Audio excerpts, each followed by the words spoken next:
Oke guys, balik lagi ke analisis bersama Bas Clemens. RRQ Hoshi kali ini akan menghadapi Aura guys ya. Jadi peringkat 1 nih RRQ sekarang di puncak klasemen akan menghadapi juara ke-7 guys ya. Jadi Aura di sini emang terlihat agak sedikit berantakan di akhir-akhir guys ya. Kayak banyak banget mereka tuh kayak nggak bisa end game ya. Terus kayak awal di game awalnya menang-menang ya. Terus kayak di pertengahan mulai meloyo. Tiba-tiba kena comeback lagi ya. Jadi di sini bakal cukup menarik ini apa yang akan setelah patch baru ini yang akan ditampilkan sama Aura. Karena kemarin RRQ mungkin kita udah lihat sendiri kekuatannya ya. Peta kekuatannya benar-benar mereka bermain dengan sangat cantik. Tapi perlu diingat hari ini RRQ akan bermain tanpa adanya seorang Lemon ya, yang kata-katanya sih itu bakal menjadi MVP ya daripada RRQ. Kita akan melihat di sini ya apakah tanpa adanya Lemon dan digantikan Whisking, RRQ akan bermain dengan pressure yang sama ataukah mereka akan sedikit mengendor guys. Karena emang cara main Lemon itu yang benar-benar rusuh banget ya, apalagi kalau misalkan ketika dia tidak menggunakan buff ya. Itu benar-benar kayak barbar banget bisa dibilang guys ya. The next level mage barbar. Kita akan lihat Uranus dan Valir akan di-ban sama Aura, sementara RRQ bakal ban Selena dan juga Johet. Johet salah satu hero yang menyebalkan banget sih. Di sini Camilla sepertinya akan menjadi first pick-nya untuk Aura, dan gue lumayan setuju sih ya dengan first pick daripada Aura ini. RRQ di sini bisa ngebales mungkin dengan adanya Kufra daripada LJ. Di sini masih terbuka, terus mau ambil Chow juga masih bisa, atau misalkan mereka lebih memilih kayak ngamanin Biggie ataupun Nana, atau bahkan Cecilion ya. Karena di sini kalau Aura dapetin Cecilion tentunya bakal lebih berat juga. Oh ada Grok ya, Grok dan Kufra di sini lebih memilih Kufra lagi, Grok dan Digi sepertinya daripada tim RRQ sendiri. Apakah mereka akan bermain meta hyper carry lagi dan akan menggeser Whisking untuk menjadi bermain lebih ke arah match support? Di sini Aura bisa saja mengambil Cecilion dan Kufra, itu untuk 3 hero early yang bisa dimenangin. Ya, kalau ngambil Kufra dan juga Cecilion menurut gua.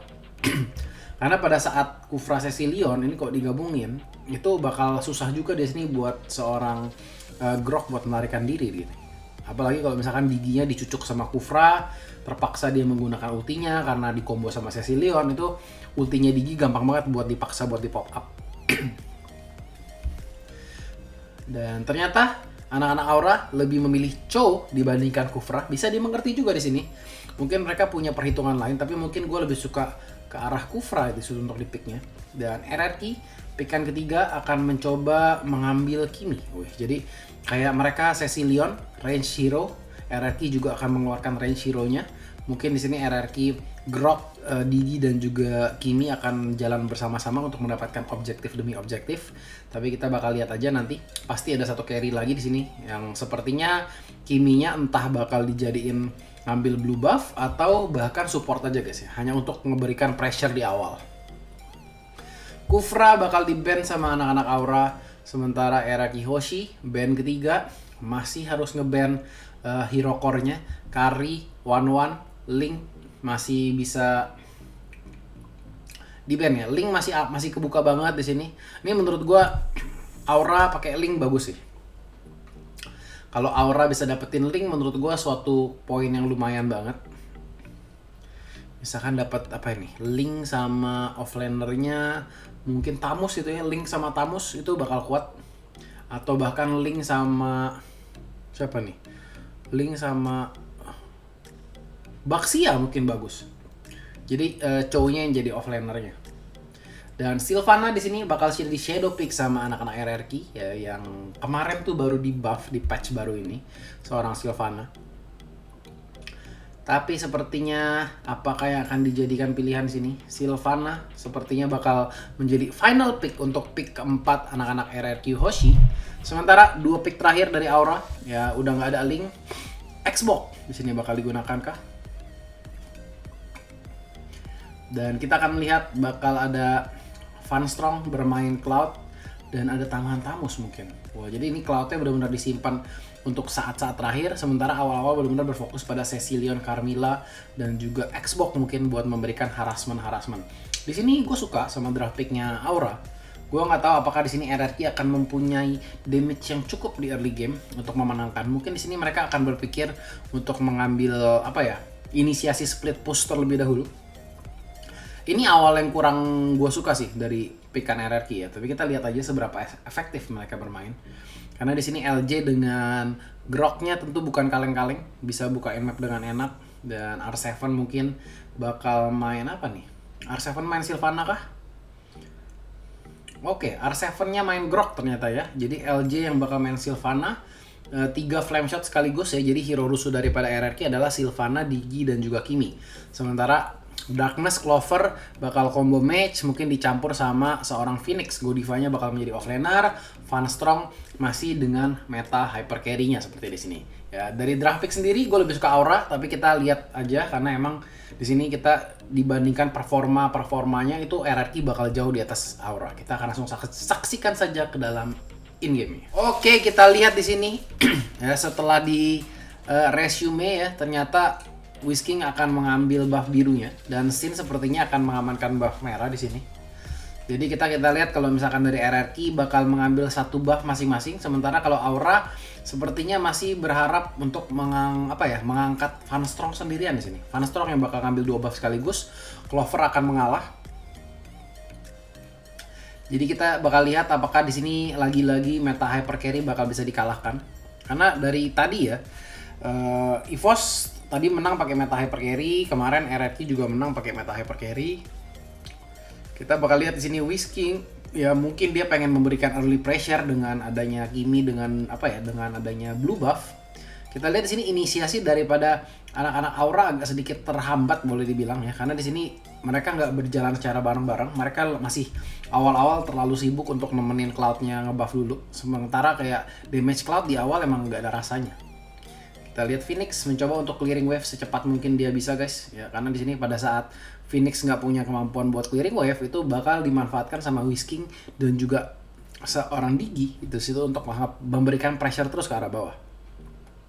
Sementara kita lihat di sini ya, yang tipikal hero-hero daripada anak-anak Aura ini adalah hero-hero rusuh tapi mereka bermain pasif banget guys ya. Kayak kalian lihat aja ya, dia punya Xbox, mereka punya Carmilla, mereka punya Cecilion, tapi mereka kayak diem aja di turret gitu guys. Jadi nggak terlihat baik di sini buat anak-anak Aura guys ya. Bermain terlalu pasif di sini sejujurnya guys ya. Mereka menunggu kayak di make play dulu sama anak-anak RRQ. Kalian lihat ya. Kayak dia jalan nggak barengan, terus kayak diculik satu-satu. Masih beruntung di situ masih ada ulti daripada Cecilion.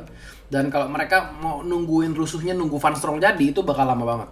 Jadi kayak kalau misalkan Xbox, Cecilion, Carmilla di sini jalan bareng, mencoba langsung ngamanin seorang VN atau Whisking dari awal, itu tentunya mereka bakal dapetin early game yang enak banget. Tapi kayak misalkan kalau mereka nunggu kayak gini, ini mungkin bakal nggak begitu bagus. Dan kita lihat groknya R7 juga terlalu bebas. Tuh, mereka semua berfokus cuma ngebuff clearing wave, dan mereka nggak ada pikiran mungkin di sini untuk melakukan initiate gitu. Mereka lebih pikir kayak udah kita farming dulu. Padahal menurut gua hero early-nya di sini mereka lebih kuat. Ya, gua nggak tahu kenapa mereka lebih memilih untuk bermain pasif gini. Di sini kalau groknya datang kemungkinan bisa dicuri buffnya. Nah, kita lihat kan siapa yang mau ngambil buffnya di situ.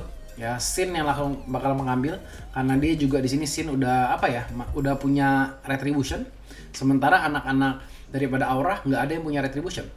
Ya, kill bakal didapatkan di situ terhadap seorang LJ. Nah, sementara kita lihat RRQ di lain sisi bakal langsung mencoba ke arah turtle karena emang kalau misalkan dia dirusuh gitu ya, dan R7 di sini bakal masih bisa kabur guys, nggak bisa diamankan begitu saja. Dan RRQ akan mengambil untung banget guys ya. Kalau meta hyper carry, terus buffnya nggak dapet, terus farmingnya kalah, ya mau jadi apa guys? Di sini kelihatan Aura nggak tahu ya apa yang kayak menghalangi beban pikirannya di sini. Tapi mereka bermain sangat pasif guys. Mereka lebih ke arah menunggu di sini, kalau boleh dibilang. Dibandingin mereka make play, mereka lebih coba bermain pasif. Oh, Phoenix di geng ya udah, ntar ya sabar ya. Kita ntar ini dulu dan kita lihat di sini sepertinya Van Strong yang bakal diincar. Clover mencoba langsung nyalain ultinya. Kita lihat 4 lawan 3 di sini. Tapi kita lihat nggak ada yang bisa mati guys. Damage-nya masih selalu sedikit, tapi kita lihat VN di situ salah satu hero terempuknya bakal diamankan. R7 mencoba menutupi pergerakan Clover tapi masih sempat lewat guys ya. Godiva di sini 1 lawan 1 melawan Sin. Sin udah kaya banget level 8 sendirian ya. Sudah menggunakan 2 buff juga. Mungkin tadi buff yang pertama hanya untuk ini guys ya, level early aja supaya Whiskingnya bisa nge-spam skill 1 sepertinya. Dan kita lihat di situ Godiva akan langsung menendang seorang Sin, mencoba untuk mendapatkan kill di sini. Godiva akan share damage sama seorang Darkness. Itu beruntung banget Darkness-nya datang. Kalau Darkness-nya nggak datang mungkin Sin bakal udah dapat kill-nya guys ya. Dan di sini kita lihat Whisking akan mencoba mendapatkan red buff ya. Langsung didapatkan saja di sini, tapi didapatkan sama Phoenix ya. Walaupun Cloud-nya nggak dapat di sini, tapi paling nggak bisa diamankan sama Xbox ya. Jadi nggak jelek-jelek banget, tapi nggak bagus juga guys. Karena di sini yang harusnya menjadi hyper carry adalah Cloud, dia nggak punya retribution juga ya. Terus digangguin terus sama Grok. Tiap kali dia mau ngebuff biru, Groknya datang ya. Jadi yang mau bukain map juga susah di sini. Dan udah ketinggalan level kayak gini ya, ini udah waktunya untuk mundur sih. Kalau tadi di early game Cecilion sama Camillanya mau make play itu masih bisa, tapi kalau sekarang sudah semakin ketinggalan, Groknya udah keras juga ya. Siapa yang mau bunuhin si Groknya juga di awal kan. Kita lihat Godiva di situ masuk sendirian ya, timingnya kurang sedikit pas. Van Strong di sini masih menyimpan ultinya. R7 akan menggunakan ultinya hanya untuk kabur. Tapi kita lihat apakah bakal langsung dimajuin terus. Kita lihat Phoenix akan langsung masuk ke dalam, diledakin gitu aja. VN sepertinya akan menjadi target utama daripada seorang Cloud. Cloud di situ ulti, lumayan sakit guys ya. Sebetulnya ulti daripada Cloud di sini. Tapi sayang banget di situ teman-teman yang lain belum bisa setup dengan cukup baik ya. Godiva harus diamankan terlebih dahulu. Dan kali ini Whisking akan lagi-lagi mendapatkan turtle-nya di sini guys ya. Jadi kayak nggak apa-apa ya, kita main satu buff aja, tapi kita lihat kita ambil buffnya si Van Strong nih, biar si Sin ini tetap bisa menjadi hyper carry. Dan Godiva di situ udah cetok seorang Sin, itu mungkin kayak salah satu efek Cho di nerf ya. Karena sebelum Cho di nerf itu kemungkinan besar bakal bakal ketendang seorang Sin ya. Tapi karena skill 1 Cho, Jet Kundonya itu di nerf ya, efek crowd controlnya di nerf skill satunya. Makanya jadi nggak bisa terlalu gimana-gimana banget. Kita lihat gebukan Sin sakit banget, bermain bayangan di situ. Dan di sini Sin 101 ya, farmingnya benar-benar cepat 4.800 ya, bahkan lebih kaya daripada Cloud-nya. Cloud-nya di sini udah dapat buff biru enggak, dapat buff merah enggak. Dan sekarang itu menurut gue ya, kalau untuk di meta sekarang ini semuanya menurut gue serba tergantung early game sih. Kalau mereka pick hero yang lemah di early game itu bakal di-press habis-habisan di awal, terutama kalau kalian nggak punya retribution ya. Terus kayak lawannya Grok, itu kayak pasti diresein karena mereka punya kemampuan wall charge yang sangat cukup buat nge-clearing minion, bukan clearing minion, nge-last hit buff kalian. Yang kedua adalah mungkin hero-nya udah bener pick hero early, tapi cara bermainnya nggak agresif, yang kayak agak sedikit pasif. Itu yang sekarang ditunjukkan sama anak-anak Aura. Bakal ada technical pause sebentar di sini. Oke, kita lihat game dilanjutkan di sini. Van Strong langsung masuk ke arah VYN. Damage-nya udah cukup sakit, sepertinya DHS dan juga Raptor Macet telah diamankan di sini sama seorang Van Strong. Harus lebih berhati-hati, tapi di sini kita lihat Hayabusanya Sin juga nggak kalah agresif guys ya. Clover sudah mulai menyalakan ultinya untuk mengcover seorang Van Strong di sini. Kita lihat Van Strong mencoba mencicil-cicil LJ, tapi ini damage daripada Whisking cukup sakit guys ya. Dan Godiva di situ hampir saja berhasil menendang seorang Sin, tapi masih berhasil escape di situ ya. Karena emang Cho-nya udah di nerf. Jadi sekarang kalau bermain Cho itu ya, kalian nggak boleh kayak sekali cetuk terus nunggunya terlalu lama guys. Karena sekarang istilahnya stunnya itu terlalu sebentar. Jadi kayak kalau mau setup, mau kayak geser-geser, ganti-ganti arah tuh agak sedikit susah untuk sekarang. Dan di sini sepertinya udah bakal mulai bermain sedikit agresif dari Aura ya, karena dia merasa Cloud-nya juga damage-nya udah lumayan sakit. Tapi permasalahannya di sini ya, kita lihat apakah di sini RRQ bakal bisa menyerahkan gitu aja, karena di sini R7 gue juga yakin dia akan menyimpan ultinya untuk seorang Van Strong nih pada saat maksimum charge yang bagus di situ daripada seorang Whisking akan mengamankan red buff daripada seorang Van Strong ya. Karena tanpa adanya red buff tentunya di situ nggak bakal bakal mengurangi damage yang cukup besar buat seorang Van Strong ya, nggak bakal sesakit biasanya. Whisking sudah level 14 di sini. Dan kita lihat Sin-nya sudah level 13, jadi levelnya gede-gede banget di sini ya. Sementara kita lihat Van Strong satu-satunya core bisa dibilang di tim Aura ya, levelnya masih kalah, levelnya masih 13 malah. Jadi kayak satu core lawan dua core, tapi yang dua core levelnya lebih tinggi. Itu kan namanya definisi dari lumayan gawat guys ya. Godiva mencoba untuk mencuri turret di situ, dapat berhasil menaklukkan turret bagian atas. Sementara kelemahan daripada RRQ menurut gue di sini ya mereka harus bermain bareng-bareng. Jadi kalau mencoba untuk kayak apa ya, secure rame-rame, wah ini sih bakal mati nih Phoenix, sepertinya bakal dimajuin. Kita lihat dive turret yang sangat berhasil di situ daripada anak-anak RRQ. Sementara kita lihat teman-teman Aura di sini masih menunggu, dan kita lihat yang pergerakannya selalu rame-rame memberikan inisiasi ke arah pushing turret itu selalu RRQ guys ya. Sementara kita lihat Aura ini sendiri lebih mengarah ya udah menunggu, terus Godiva dapat satu turret gitu guys. Jadi kayak gue menunggu di sini Aura gimana caranya dia tuh bisa jalan bareng-bareng gitu ya. Phoenix, Clover, Darkness bisa jalan bareng-bareng pada saat dibutuhkan, Funstrongnya datang gitu. Itu belum kayak terlihat, dan kali ini lagi-lagi Whisking kita lihat ya dengan apa ya, gue nggak tahu apakah itu presisi yang tepat atau mereka tuh ada mata di situ ya. Kayak selalu maksimum charge-nya bisa berhasil mendapatkan buff-nya seorang Funstrong. Jadi dari tadi Funstrong pengen ngebuff nggak jadi, pengen buff ini diambil, pengen buff itu diambil. VYM di sini bakal udah menunggu aja di situ. Sepertinya bakal ternak burung kah? Darkness yang bakal ditembak di situ, nggak gitu berasa ya. Darkness di sini udah cukup istilahnya tanky. Kalian lihat ya bagaimana RRQ di sini nge-pressure lane-nya. Hayabusanya nggak clear dulu sebelum adanya team fight. Jadi mereka tuh selalu perang dalam keadaan siap menurut gue ya. Keadaan siap dalam artian semua laning itu udah ke pressure, dan kita bakal lihat di sini ada red buff yang harus didapatkan sepertinya sama anak-anak Aura. Kalau misalkan sampai nggak dapat lagi, ini team fightnya bakal berakhir buruk mungkin. Kita lihat Whisking lagi-lagi maksimum charge, apakah didapatkan? Sepertinya sudah berhasil didapatkan sama Cloud terlebih dahulu. Mencoba langsung dimasukin di situ seorang VM, tapi langsung ya mengeluarkan ultinya. Kadang-kadang ada tuh ya pemain Digi yang sayang-sayang ulti ya sampai akhirnya tuh telat gitu loh. Pada saatnya dia harusnya masuk, dia telat gara-gara istilahnya ultinya tuh nggak dipakai, jadi dia mati duluan, kalau nggak temennya mati duluan. Dan kita lihat sini RRQ benar-benar cepet banget ya guys ya untuk melakukan inisiasi terhadap Lord. Darkness di situ yang mencoba ngebukain map ya, malah mencoba untuk diharas. Funstrong harus mundur, LJ masuk di sini sendirian guys, apakah bakal diselamatkan? Masih belum bisa dikejar. Di situ kita lihat ya damage daripada Funstrong juga nggak bisa masuk sembarangan, karena gimana ya, inisiatornya di sini hanya ada Chow sebenarnya guys ya. Makanya tadi gue pikir tadi kalau misalkan adanya Kufra mungkin bakal jadi lebih baik buat anak-anak Aura dibandingkan menggunakan Xbox masuk gue. Dan Sin di sini kita lihat itemnya sudah mulai mau komplit ya, hanya tinggal mask doang yang belum dirubah. Bahkan kayak Sin aja di situ Hayabusa yang tipikalnya kayak ngeburst dia bikin Rose Gold Meteor guys ya, supaya lihat lagi-lagi di bom. Di sini berkali-kali Whisking mencuri dengan maksimum charge-nya guys ya. Bisa dihitung itu kayak udah minimal 3 kali itu ya maksimum charge itu ngambil buff.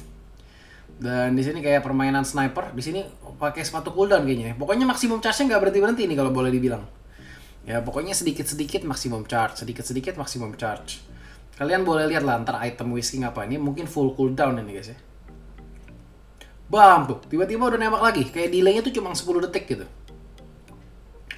Dan dengan delay 10 detik itu, dia benar-benar memaksimalkan ya buat nyicil, buat nembakin ini. Ini bentar lagi maksimum charge lagi nih. Seret.